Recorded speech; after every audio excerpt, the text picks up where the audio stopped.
معزز سامعین گرامی قدر، گزشتہ ہفتے میں اہل اسلام کے لیے اور پاکستان کے لیے خوشی کی خبر 26ویں آئینی ترمیم کے ایک جز کے حوالے سے سامنے آئی۔ وہ یہ ہے کہ انشاءاللہ وطن عزیز پاکستان کے اندر 2028 تک جو سود کا سسٹم ہے اس کو ختم کر دیا جائے گا، اور 2028 کے بعد پاکستان میں سود کے بغیر معیشت، تجارت اور کاروبار چلے گا۔ اللہ کرے ایسا ہی ہو۔ اور یہ جو ترمیم ہے یہ ایک خوشگوار ہوا کا جھونکا موجود ہے، اور بے شک بلا شبہ اس ترمیم کے اندر جو کردار مولانا فضل الرحمان نے ادا کیا وہ اس بات کے اوپر خراج تحسین کے مستحق ہیں، لیکن ہمارا اہل حدیث مکتبہ فکر کا اس حوالے سے ایک اختلافی نوٹ موجود ہے۔ وہ یہ ہے کہ ہم اسلامی بینکنگ کو جو عصر حاضر میں معاشرے میں موجود ہے اس کو بھی کنونشنل بینکنگ ہی کی طرح حرام سمجھتے ہیں۔ اس شک سے البتہ یہ بات ضرور ظاہر ہو رہی ہے کہ انٹینشنز اور ارادے یہ ہیں کہ معاشرہ سود سے پاک ہو جائے، لیکن معاشرہ سود سے پاک کرنے کا جو طریقہ یا سسٹم اپنایا جا رہا ہے وہ بذات خود ہمارے رائے میں اور نقطہ نظر میں سودی ہے، کہ اسلامی بینکنگ جو ہے یہ سارے کا سارا سسٹم کنونشنل بینکنگ کے عین مطابق ہے۔ حقیقی اسلامی انویسٹمنٹ اسلامی بینکوں میں بھی نہیں ہوتی، اور اسلامی بینکنگ بھی سود ہی کے ادارے ہیں، لیکن یہ سٹیپ ایک آگے بڑھا، انشاءاللہ اویئرنیس ہوگی، شعور بیدار ہوگا، لوگوں کے سامنے یہ بات بھی کھل کے آ جائے گی کہ اسلامی بینکنگ بھی ہیلہ سازی کے ذریعے سود کو حلال کرنے کی ایک جد و جہد ہے اور کوشش ہے۔ حقیقت میں اسلامی بینکنگ یا اسلامی سسٹم جو معیشت کا ہے وہ استثمار کا ہے۔ وہ استثمار کیا ہے؟ شرکت الاستثمار جو عرب میں رہتے ہیں وہ سمجھتے ہیں انویسٹمنٹ کمپنیز۔ حقیقت میں متبادل سسٹم دو ہیں اسلامی نظام معیشت میں۔ ایک ہے امانت خانوں کا قیام۔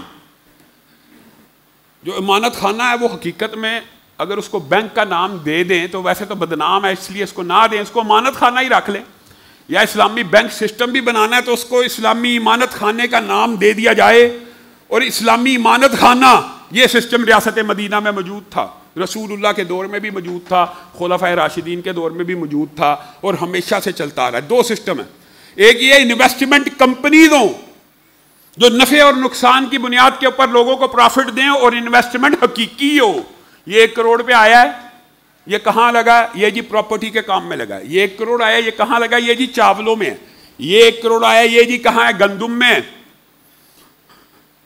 حقیقی انویسٹمنٹ، اور جو حقیقی انویسٹمنٹ ہوتی ہے اس کو واپس نکالنے میں ٹائم لگتا ہے کہ وہ کیش ہی پڑی ہوتی ہے، ٹائم لگتا ہے۔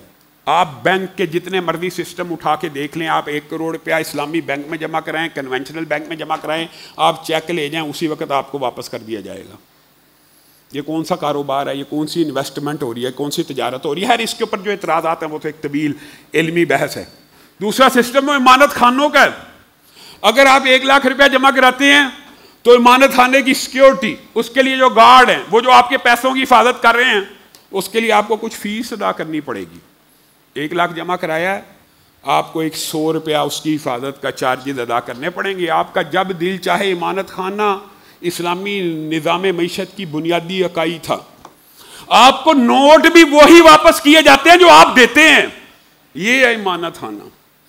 وہ دتھی، وہ جو آپ بینک کے اندر نوٹوں کی جمع کروائیں، مثال دینا کوئی نشانی لگا دی جائے، آپ امانت خانوں کا سسٹم دیکھیں اسلامی، وہ یہ تھا، وہ جو گڈی آپ نے جمع کروائی ہے جب آپ واپس لینے آئیں گے آپ کے نام کے ساتھ وہی گڈی واپس دی جائے گی۔ اتنی حفاظت ہے، اتنی امانت ہے۔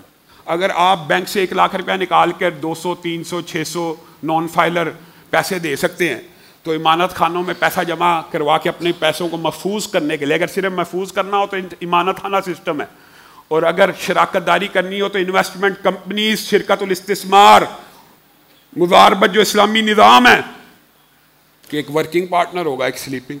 حقیقی اسلامی نظام معیشت یہ ہے۔ اگر آپ بینکنگ کا متبادل چاہتے ہیں، متبادل موجود ہیں، لیکن آپ چاہتے ہی نہیں ہیں، اور آپ حیران رہ جائیں اگر امانت خانوں کا قیام آ جائے نا تو اسلامی معاشرے کو جد و جہد کرنے کی ضرورت نہیں ہے۔ ہر مسجد میں صرف ایک فول پروف سیکیورٹی کا کمرہ چاہیے. کتنی مسجدیں ہیں ملک میں؟ لاکھوں، ہزاروں. پہلے دن ہی اگر ارادہ اور انٹینشن ہو تو متبادل سسٹم پیش کیا جا سکتا ہے. مثال دے رہا ہوں، اسی مرکز کے اندر ایک کمرہ مختص کر دیا جائے، اس کی سیکیورٹی محفوظ ہاتھوں میں دے دی جائے تو مانا تھانہ پہلے دن سے شروع ہوا. کوئی لمبی چوڑی راکٹ سائنس موجود نہیں. اللہ کرے یہ جو خوشخبری ہے یہ مسلمانوں کے لیے حقیقی خوشخبری ہو، اور یہ نہ ہو کہ ہم کنونشنل بینکنگ کے ہاتھوں سے نکل کے اسلامک بینکنگ کے سود میں پھر پھنس جائیں. اسلامی بینکنگ بھی ابھی تک معاشرے میں کوئی ایک بینک اسلامی حقیقی معنوں میں موجود نہیں ہے، یہ صرف نام کے موجود ہیں.